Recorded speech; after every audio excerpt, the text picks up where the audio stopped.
it's very clear that America's proxy war against Russia in Ukraine is not going very well. And despite all the rhetoric that we're hearing from across the Western media and from Western governments, you can already see an effort to start moving things westward, to divest, not entirely, not overnight, but to begin divesting from Ukraine and the fight in the east, and start looking at Western Ukraine or even across the border in places like Poland. Now, I want to point your attention to this article that I wrote for New Eastern Outlook, Poland's Position as the Next Ukraine. New Eastern Outlook is a Moscow-based journal. I've been contributing to it for years, and you know that it's a really great journal because Twitter, Facebook, and YouTube have all permanently suspended them. And not only that, you cannot even share links from Neo on Twitter for sure, and I think maybe also Facebook. If you try to share a link from New Eastern Outlook, they will block it. They will not allow you to share it. So you should consider checking them out, not just for my articles, but there's a lot of interesting writers, both Western writers and commentators, researchers, and also from Russia. So it's a Russian journal. So anyway, Poland's position as the next Ukraine. I want to talk a little bit about what Poland's role is in all of this. Not just giving support to Ukraine, but they are right there across the border. So there are all kinds of military operations being set up inside of Poland to support what's going on in Ukraine. And before we talk about that, I just want to give you an example of the lack of confidence the U.S. actually has in Ukraine in terms of, the belief that Ukraine can win this. That's what they say publicly, but in terms of policy, it says the exact opposite. So here's an article from the Wall Street Journal. Biden administration holds off on sending long-range armed drones to Ukraine. And one of the reasons is its highly sensitive technology could wind up in Russian hands if Ukrainian forces are overwhelmed. So not a very positive vote for confidence by the United States in their Ukrainian proxies. So what has the United States been doing? Well, even before hostilities broke out in Ukraine in late February, the U.S. was moving troops toward the Ukrainian border in Poland, in Romania. They were moving U.S. troops from Germany to Poland and Romania, and they were also sending additional troops from the United States to Europe. There's articles like this one from Radio Free Europe, Radio Liberty, U.S. soldiers arriving in Europe to reinforce NATO amid Russian buildup. So this was before the conflict began.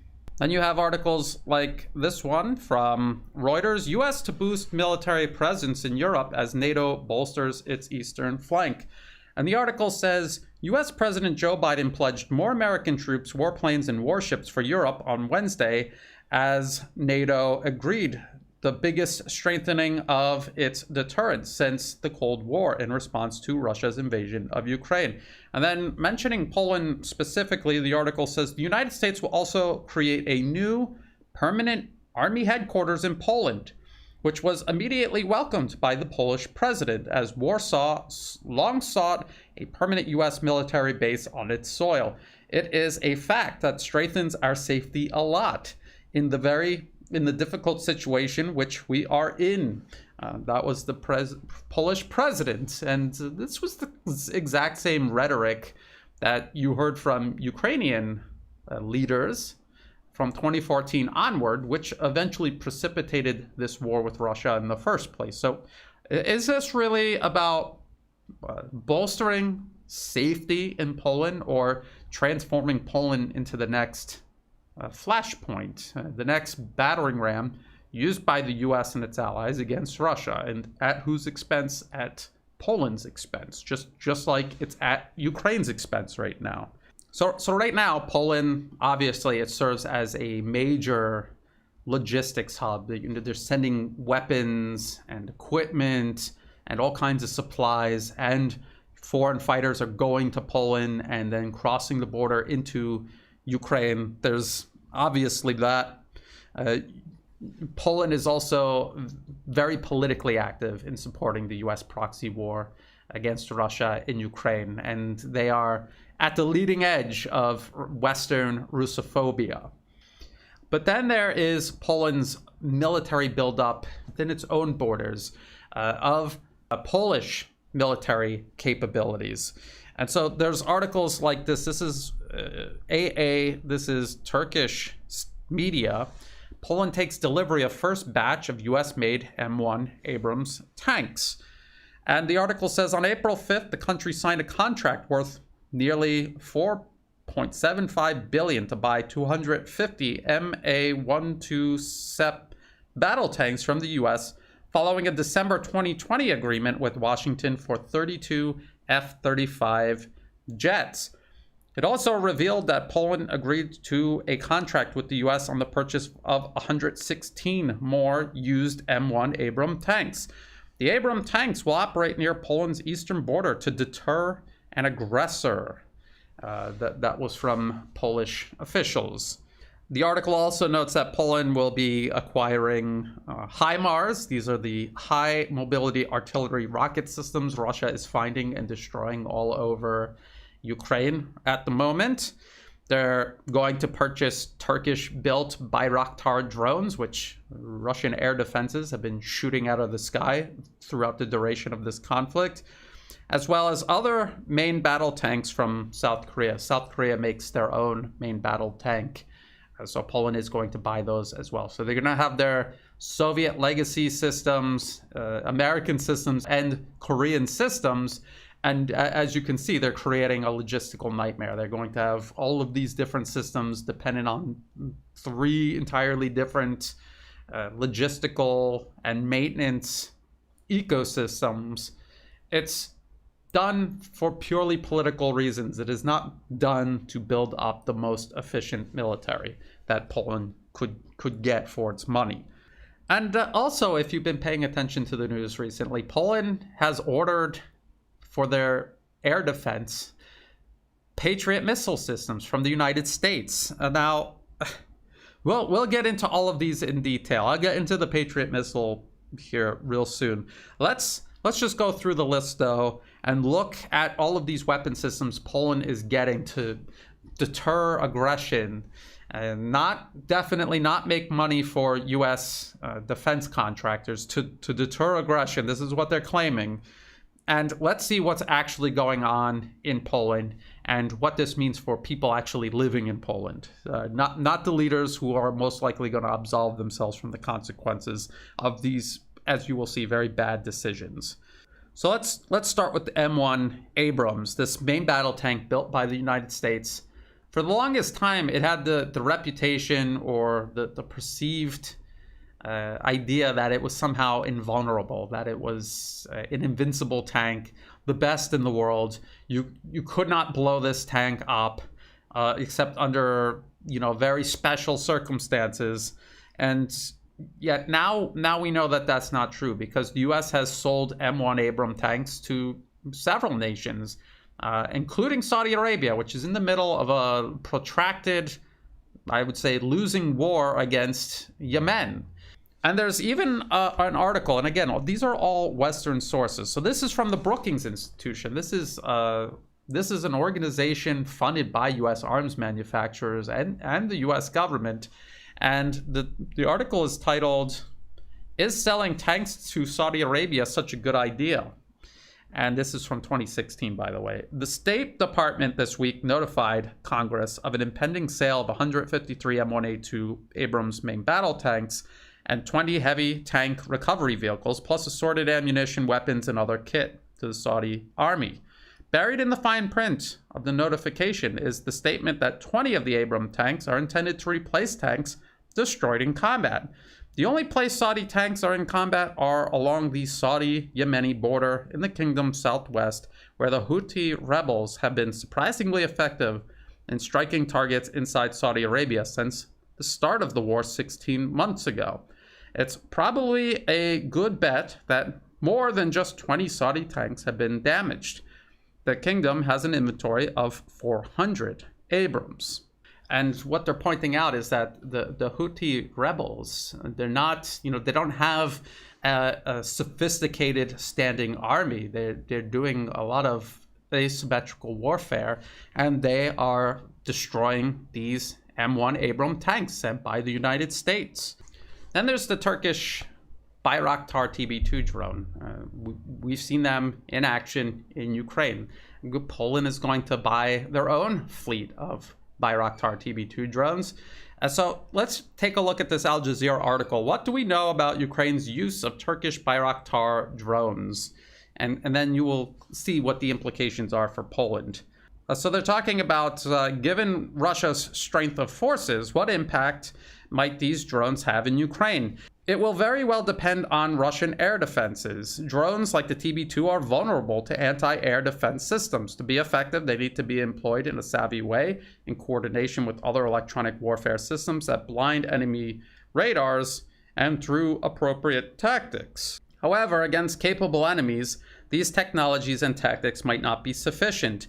In Libya, Russian forces figured out effective ways to counter Turkish tactics and shoot down their drones. The same has been observed in Syria and Nagorno-Karabakh. This article is actually written a while ago, and since then, Russia has shot down most of Ukraine's Bayraktar TB2 drones. So Poland is buying tanks that are easily defeated by anti-tank weapons that even an asymmetrical force can get a hold of, and they're buying drones that are going to easily be shot out of the sky by Russian air defenses. What about the HIMARS? Well, I've been talking a lot about the HIMARS, and that is because the Western media has been talking a lot about the HIMARS. This is from Reuters. Russia says it destroyed 4 HIMARS launchers in claim denied by Ukraine. This is 4 HIMARS launchers destroyed in less than 1 month. And they will continue finding and destroying these systems, and their impact on the battlefield is negligible. Whatever these HIMARS are capable of doing, Russian systems are capable of doing many times better. They can fire further. They're just as accurate as HIMARS. They have more rockets per vehicle, and they have a wide variety of rockets that they can choose from. Plus, the HIMARS system given to Ukraine or given to Poland, these are 2 nations that have never used them before. It will take them years to learn how to use them to maximum efficiency. Russia has been using their MLRSs for years and years and years. They developed them themselves. They will use them to their maximum efficiency versus anything that the US sells Ukraine or Poland. And then let's talk about the US Patriot missile system that Poland is buying to upgrade its air defense systems, which if you look into are ancient, antiquated, virtually completely ineffective. And so buying the US Patriot missile system, a lot of people will tell you, is just probably slightly better than having nothing at all. I included in the references this paper, and this was put out by the Department of National Security and Logistics from the Polish Air Force University. It's titled Assessment of Iraq's Air Defense System in the Iraqi Freedom Operation, so the 2003 US invasion of Iraq. And it goes into a lot of details about Iraqi air defenses in 2003, and what went wrong, how the US was able to dismantle them. And the takeaway is that Iraq had ancient air defense systems that were poorly organized, poorly maintained. They were not upgraded. They were not modernized. And so the US really had no trouble at all dismantling it. They could have been efficient and more dangerous, the report says, if it was organized a little better. But what they really needed were modern air defense systems. And if they had modern air defense systems, especially the updated versions of the old Soviet systems they were using, the United States would not have been able to do what they did. That is the takeaway from that assessment. And then in that assessment, Poland is admitting that their air defense systems are as bad as Iraq's were in 2003, and that they really need to get serious about modernizing them if ever they go up against a modern air force, say, like Russia's air force. And I would say air force and also missile forces. because that really is what's destroying Ukraine's military infrastructure right now. It's not just the Russian Air Force, it's their missile forces as well. And so what about the Patriot missile system? What do we know about the Patriot missile system? Well, we have articles like this from the National Interest. Why did American Patriot missiles fail to stop the Houthis' attack? So here, we're back in Saudi Arabia and their war against Yemen. And here's another weapon system bought from the Americans, a vaunted weapon system, a wonder weapon, and it is not performing very well. Now, I'm gonna read through quite a bit of this, but when we're done, I think you're going to very clearly see what's going on here. What's going on with Saudi Arabia, what's going on with Poland, and what the prospects are for Poland if they become the new epicenter of this US-Russian conflict that's being fought through proxies. So that's Ukraine right now being dismembered. It's going to be Poland next. So just keep all of that in mind as we're reading this. And this is Saudi Arabia fighting Yemen. This is another proxy war the US is waging through one of its so-called allies. So this National Interest article says, Yemen's Houthi rebels, who have been at war with a Saudi Emirati coalition since 2015, claimed responsibility for the coordinated attacks on two Saudi Aramco facilities, but it's unclear that the Houthis alone possess the capability for long-range precision-guided strikes. But one thing is clear. The attack revealed the limits of Saudi Arabia's seemingly sophisticated air defense system. Riyadh in recent years has spent billions of dollars building up to 6 battalions of US-made Patriot surface-to-air missiles and associated radars. The Patriots didn't stop the recent attack. And it wasn't the first time Saudi Arabia's Patriots have failed. At least 5 Patriots apparently missed, malfunctioned, or otherwise failed when Saudi forces tried to intercept a barrage of rockets targeting Riyadh. And this was on March 25th, 2018. Houthi forces fired at least 7 rockets at Saudi Arabia that night. The Saudi military launched Patriot Advanced Capability 2 missiles in an attempt to destroy the Houthi rockets in mid-air. The Saudis claimed 7 of the Patriots struck their targets. One man reportedly died after being struck by metal fragments. It's unclear whether the fragments came from a malfunctioning Patriot, a successful intercept of a Houthi rocket striking the ground, but amateur videos that appeared online in the aftermath of the missile skirmish indicate that many of the Patriots exploded in midair or veered off course. The errant missiles invoked memories of similar failures during American-operated Patriots during the 1991 Gulf War and the 2003 invasion of Iraq. It's nothing but an unbroken trail of disasters with this weapon system, said Theodore Postel, an MIT physicist and a prominent critic of U.S. missile defenses. So the Patriot missile has a questionable track record, to say the least. And what we find out about U.S. weapons is that a lot of them, the myths around how spectacular they are on the battlefield, come about because the U.S. very carefully picks its enemies. When it went into Iraq, it knew that its forces were up against a poorly prepared army. They used to boast about how the Iraqi army was the 4th largest army in the world, but in actuality, it was in shambles. Its equipment was antiquated and unprepared for the type of warfare that the U.S. unleashed upon it.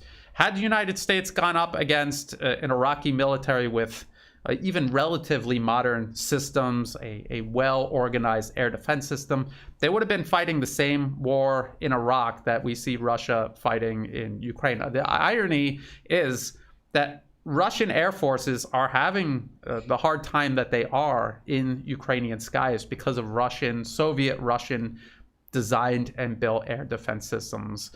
That is the ultimate irony. And as those systems run out of missiles, run out of spare parts, and as they're replaced by their Western counterparts, the irony again here is that Russia is going to actually have an easier time in Ukrainian airspace. So what is Poland doing? Why are they getting a Patriot missile system? They looked at what went on in the 2003 US invasion of Iraq.